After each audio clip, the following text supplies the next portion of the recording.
ও মুসলমান ভাইরা, আল্লাহ পাক রব্বুল আলামিন নামাজের মধ্যে আমরা বললাম ইয়্যাকা না'বুদু ওয়া ইয়্যাকা নাস্তাঈন। নামাজে বললাম কি আল্লাহ তোমার ইবাদত করি, তোমার আইন মানি, তোমার হুকুম মানি, তোমার কাছে সাহায্য চাই।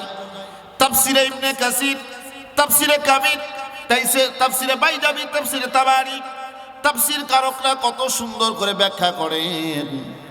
আমরা নামাজের মধ্যে বললাম আল্লাহ তোমার ইবাদত করি, তোমার কাছে সাহায্য চাই, তোমার আইন মানি।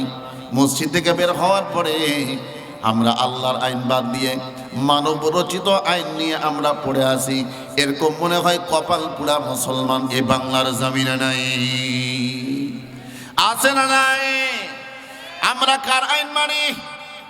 আরে ভাই জোরে বলেন, আল্লাহর আইন মানি। ও মুসলমান ভাইরা বলবে আমি আল্লাহকে ভালোবাসি, আমি নবীকে ভালোবাসি, আমি কোরআনকে ভালোবাসি, জান্নাতে যেতে যাই। জান্নাতে যাওয়া এত সহজ নয়।